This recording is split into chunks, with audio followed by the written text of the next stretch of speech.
Hello, and welcome to episode 1 of Black Knight Investigates with me, Black Knight. Today we are going to investigate the carbon footprint of legendary musician and supposed environmentalist Sir Paul McCartney. I will highlight concerns and contradictions which may or may not change your opinion on Sir Paul as to whether you see him as a hero or a villain. Here goes. In the realm of environmental advocacy, few names shine as brightly as that of Sir Paul McCartney.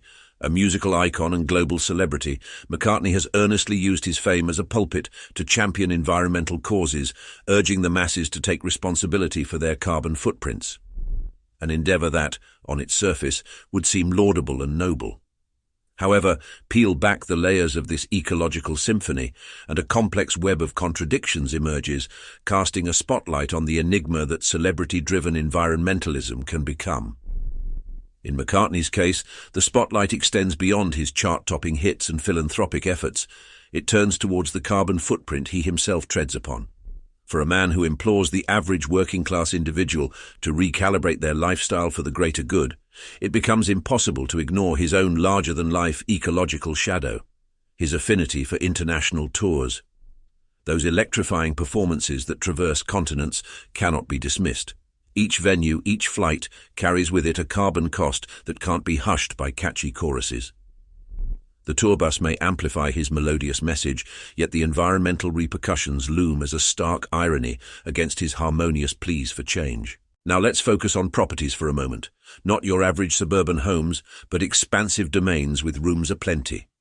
A lifestyle choice that, while possibly adorned with eco-friendly features, still raises eyebrows in the context of an advocacy narrative. One must ponder, can eco-consciousness truly blossom in the hallowed halls of such opulent estates? And unlike the greater majority of the working class, McCartney isn't content with just one dwelling.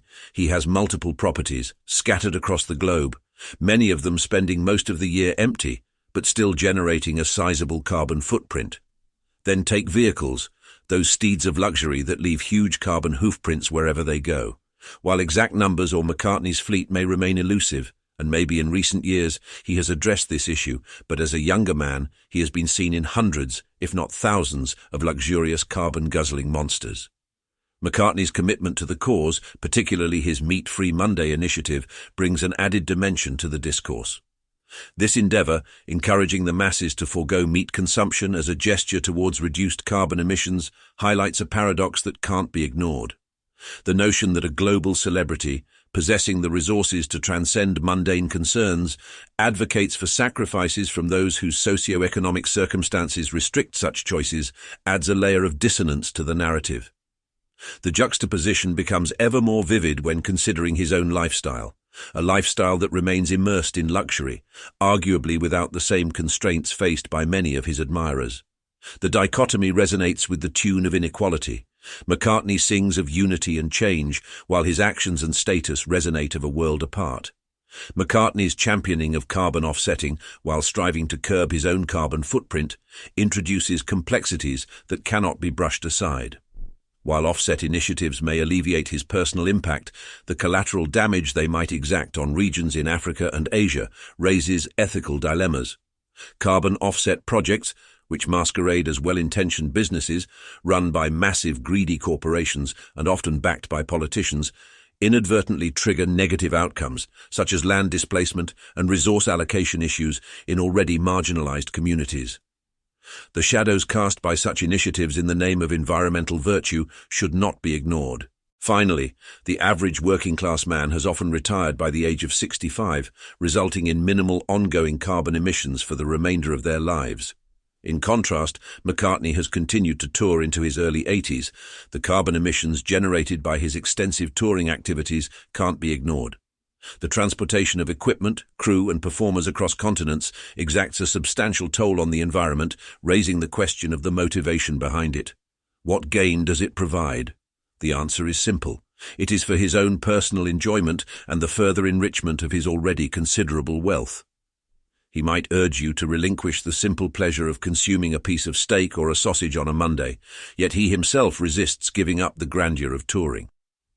Consider the ecological impact of consuming a sausage on a Monday, pondering the adverse effects it has on the environment. Now juxtapose this with the colossal scale of McCartney's global music tours. One must then contemplate whether abstaining from a piece of meat on a Monday could truly, in any meaningful way, contribute to the salvation of the planet. To summarize, the narrative surrounding Paul McCartney's environmental impact stands as a tapestry woven with threads of advocacy and contradictions. His clarion calls for change, while resounding, often harmonize with a backdrop of privilege that challenges the core of his message. His meat-free Monday crusade takes on a surreal quality when juxtaposed against his own life of affluence and excess. The world watches as the grandeur of celebrity intersects with the delicate fragility of global ecosystems. It's a saga that demands more than mere applause or critique. It beckons us to engage with nuance, to peel away the layers and uncover the complex interplay between influence, activism, and the very real responsibility we all share for the planet we inhabit. You, the viewer, have little to no chance of ever attaining a carbon footprint as expansive as that of Sir Paul McCartney.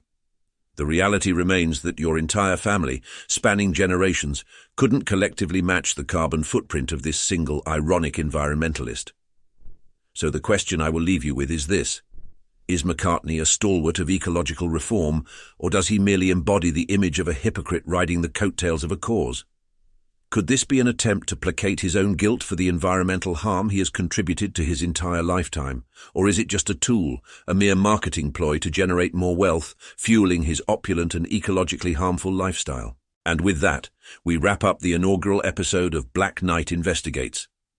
I trust you found my analysis of environmentalist Paul McCartney both insightful and thought-provoking. My intention isn't to steer your opinion, but rather to shed light on certain facts that the mainstream media often overlooks when scrutinizing celebrities and their advocacies. It's in your hands to form your own perspective on these matters. Thank you for tuning in, and until next time, this is Black Knight signing off.